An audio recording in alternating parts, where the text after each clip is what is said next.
akan menampilkan video dengan tema madrasah beragama di kampung Sukamana. Berikut video kami. Selamat menyaksikan. Jadi kita langsung aja Pak ya, maksudnya untuk ya keperluan tugas Pak diundang untuk dalam lapangan untuk sesuatu kampung dulu yang mana ada beberapa tema. Kebetulan kami di sini ngambil tema itu tentang kedewasaan beragama, artinya bagaimana menyikapi keseharian orang-orang lain antar pemeluk agama, baik yang seagama maupun yang berbeda agama. Jadi jika Bapak tidak keberatan ya, kami minta beberapa pernyataan keterangan untuk mengenai kedewasaan beragama di kampung ini. Jadi kepada toleransi ya. Toleransi ya, lebih kepada toleransi. Ya itu sebetulnya udah jelas lah dari dulu. Artinya apa ya, sudah tunggu kali ya, berbeda agama itu sudah tunggu. Kepengen siapa itu? Ya kepengen yang nyitain juga ya. Iya. Kepengen yang nyitain apa ya? Kalau misalnya yang nyitainnya itu kepengen rata bisa nggak? Bisa. Sangat bisa. Nah, dasar itu juga sudah cukup sebetulnya tidak. Apalagi kita kadang tidak bisa dikatakan. Yang nyiptain ini berbeda, mereka ada Hindu, Kristen, Nasrani. Kita punya keyakinan semuanya yang dipisahkan. Dan kita ditakdirkan ini menjadi umat Islam yang memang agama terbaik yang diyakini, agama yang diterima. Terus tentang agama yang lain, yaitu menjadi bagian dari sunatullah itu sendiri. Jadi persoalannya di mana? Persoalannya itu justru kita yang jelas saling menghargai dalam hubungan kemanusiaan saja. Sebetulnya udah tingkatan itu udah, makanya alhamdulillah Indonesia ini luar biasa. Beda pulau, beda agama, tapi sampai sekarang ini masih benar satu. Dan ini tanggung jawab generasi selanjutnya. Yang penting tahu batas antara hak dan kewajiban. Betul. Dan kita yakin bahwa kita ini meyakini agama kita benar. Dan kita juga meyakini bahwa agama mereka itu salah. Tapi salahnya mereka bukan berarti dipaksa untuk mengikuti kita. Karena persoalan itu bukan persoalan kita loh. Itu bukan. Kita cuma ngajak ya. Ngajak itu apa ya? Dakwah. Ya dakwah itu sesuatu yang tidak bisa dipaksakan. Ini sebetulnya sudah sejak dulu memang tidak pemahaman mereka yang bahwa agama mereka buat mereka ya kita. Ya adanya perbedaan itu juga bikin kita yakin lah kalau sama semuanya juga gak ada persaingan ya gitu. Lebih gitu gak lebih bisa dipakai ya. Terus kalau untuk di masyarakat sekitar ya khususnya di kampung Pulau ya. Itu sejak dulunya memang udah punya kepercayaan beribadah dengan ada sebuah agama yang meyakini, atau aslinya itu dari kepercayaan yang sebelumnya, maksudnya kayak kepada leluhur gitu, terus bertransisi ke arah yang sekarang lebih ke agamis, yaitu dengan melaksanakan ibadah dan sebagainya. Apa yang mana tuh Pak? Iya, yang jelas secara keseluruhan Indonesia ini ketika memang belum masuknya Islam ya, didominasi dengan Hindu lebih dahulu kan gitu. Sehingga datang pendakwah yang kita sejarahnya juga tahu, khususnya yang lebih masyhur itu lewat Wali Songo dan sebagainya, sehingga terus sampai ke bawah, sampai ke kampung ini ada pendakwah, sehingga dengan sendirinya kalau kita itu lebih kepada warisan kali ya.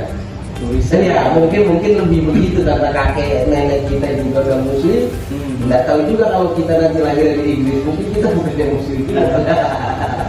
Karena itu lebih dulu daripada kita lahir.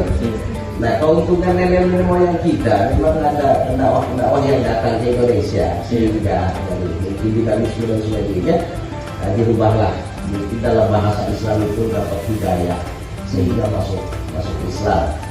Dan alhamdulillah khusus di Sukamana atau mayoritas di Kabupaten Bekasi ini pendakwah banyak dari Banten, sehingga kan termasuk ke Banten tuh. Iya.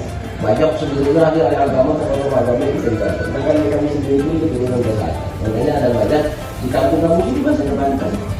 Ini banyak campur ya, ada Sunda, ada Banten sebetulnya. Nah, Banten itu berarti bawaan dari Banten. Yang bawa ke sini agama Islam untuk mendapatkan, sehingga lewat juga alhamdulillah kita semua jadi Muslim ya. Alhamdulillah itu kami semua. Jadi jasa-jasa ulang-ulang kami. Kakek-kakek kita. Menjadi seperti itu ya. Allah tadi bisa digarisbawahi itu bahwa ya khususnya di daerah sini beragamanya ya tentunya tadi yang Bapak sampaikan, maksudnya bisa dikatakan sebagai sebuah warisan itu gitu. Bisa warisan mobil khusus ke kita ya, karena kakek nenek kita muslim. Udah muslim. Gitu. Walaupun kita tidak tahu kan awalnya muslim bagaimana. Tahunya itu setelah perjalanan kita belajar dan sebagainya kan begitu. Mungkin sama seperti di Bali juga, kalau sekarang banyak Hindunya itu juga mungkin lebih kepada warisan. Bisa. Betul kan gitu ya? Artinya warisan ke sana ya, itu kecuali ada beberapa orang yang memang ya bahasanya budaya sehingga keluar dari berdasarkan keilmuan ataupun pengalaman. Tapi mayoritas hampir rata-rata begitu. Alhamdulillah kan dari siang bagus. Itu Indonesia. Iya. Untuk terakhir Pak, saya mau mengajukan satu pertanyaan lagi nih. Ini kalau dibilang sekarang itu udah zaman modern, udah modern banget ya, sangat modern karena kan di era digital ini pengaruh teknologi gitu ya Pak ya terhadap perkembangan manusia, pertumbuhan manusia juga tentunya dalam beragama. Pastinya kan kadang kan kita lihat di medsos itu video yang sering beredar orang sedang ibadah atau yang lain-lain itu. Nah terus di sini juga karena terdapat beberapa bisa dikatakan santri ya, beberapa santri ada yang pulang pergi juga Pak ya? Ada. Terus ada nggak Pak kendala, maksudnya ya ketika mereka belajar di sini, saya katakan yang pulang pergi ya, yang maksudnya setelah dari sini kembali ke keluarganya di rumah, ke lingkungannya di rumah sendiri masing-masing. Ada nggak itu pengaruh dari era digital saat ini kepada penerimaan mereka saat disampaikan materi atau ilmu pengetahuan oleh Bapak? Apa ya? Satu sisi manfaat, satu sisi masalah. Tetapi masalahnya itu berlaku kebanyakan sama teman-teman yang secara ilmu belum dapat, tapi informasi sudah dapat. Mereka tidak bisa berpikir. Oke, ilmunya belum ada, tapi informasi yang sumbernya dari mana? Kita juga nggak tahu yang di medsos itu memang ahli atau bukan. Yang jelas dia berstatement, apalagi yang tidak ahli agama berstatement tentang agama. Sementara kita yang lihat ini nggak tahu juga standar kita, sehingga banyak masalah-masalah sebetulnya sih. Saya juga nggak sedih sekarang ini kan kondisinya. Mungkin keilmuan orang akan luar biasa, tapi keyakinannya agak seperti itu. Dengan pendapat-pendapat itu, pendapat-pendapat yang medsos lagi, ya mereka juga tidak tahu siapa ini latar belakangnya orang ngomong ini. Ini kan bermasalah juga sangat luar biasa. Apalagi sekarang lebih banyak mungkin maksudullah lebih kepada penampilan. Ketika orang punya penampilan seperti agama juga dianggap ini orang ahli di dalam ini kan udah lebih apa ya? Yang bikin nggak nyaman lah sebetulnya gitu. Apalagi itu tadi informasi lebih dulu, pengetahuan untuk memfilter ini informasi mereka tidak ada. Ini belum semuanya. Jadi antara ilmu dan pengetahuan malah terbalik ya. Pengetahuannya lebih dulu, tapi ilmu untuk untuk memfilternya ya, untuk menyaring. Betul. Jadi sekarang betul nggak setiap yang masuk itu kan nggak semuanya baik kan? Berarti kita harus ada fungsi filter lah ya. Nah untuk tahu filter ini kita kan harus ada keilmuan yang bagaimana begitu. Itu parahnya. Apalagi sedihnya ya itu tadi ada orang yang tidak punya kompetensi dalam apapun lah ya, apalagi tentang agama ini tuh bisa orang yang nggak ngerti misalnya tentang bengkel, ngomongin bengkel itu bermasalah sebetulnya. Masalah. Apalagi tentang agama ini. Itu maksud saya, generasi berikutnya ini ya Allah tanggung jawab. Rasulullah sebenarnya satu sisi sedih, hebat kalau dulu rajin, kalau sekarang tuh pintar orangnya, cuma rajin dulu. Sekarang itu kalau mau dapat ilmu lebih cepat ketimbang dulu. Karena informasinya sekarang lebih cepat ketimbang dulu, lebih mudah. Tapi ya semuanya sudah tahu lah, barang siapa yang belajar tanpa guru maka Karena bahasa itu terus itu. Dia kan pusing sendiri. Apalagi di akhir zaman itu fitnahnya paling kuat itu agama, bukan ekonomi, bukan apa, bukan dikikis ke keyakinan mereka beragama. Jadi jangan sampai salah apa mengatakan toleransi juga. Toleransi itu bukan berarti kita meyakini semua agama itu benar. Dalam Islam itu nggak begitu juga kan? Kita meyakini apa yang kita yakini benar. Dan yang salah, ya yang di luar Islam salah itu jelas loh, lah ya.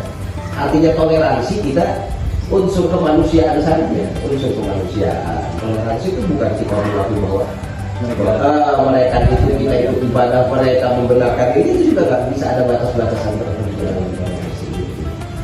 Jadi ada batasan tahap dan kewajiban. ya itu loh, tetap ada batasan-batasan. Ya kita untuk keyakinan kita, kewajiban kita yang menghargai. Iya, jangan sampai kita beragama Islam kok keyakinan kita jadi runtuh hanya gara dipengaruhi orang yang bilang itu kan juga berbahaya juga. Jadi kalau untuk pengaruh teknologi seperti handphone dan media sosial sebagainya itu berarti merupakan suatu kendala itu juga. Luar biasa. Luar biasa. Boleh semuanya lakukan cuma kami. Orang bisa puluhan jam bahkan ya ratusan jam kali ya. Hanya cuma sekedar ngedengerin pendapat orang. Iya. Ngedengerin yang sifatnya hiburan atau apa. Kalaupun ada tentang agama pun itu pun harus sortir lagi. Iya. Oke? Harus sortir lagi, dia harus jelas juga. Harus mencari sumber yang valid. Iya, gitu ya. harus yang sudah masuk lagi. Apalagi kan kita semuanya belajar. Iya.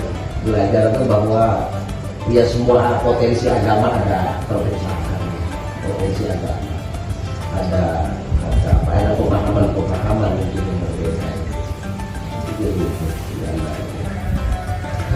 Jadi tugasnya begitu besok kuliah ini kita harus mencerdaskan generasi selanjutnya. Itu jangan ada lihat yang lain-lain. Kalau pertama kita belajar biar kita jadi orang pintar, kita nggak pintar di apa? Kasih yang generasi selanjutnya. Kita ucapkan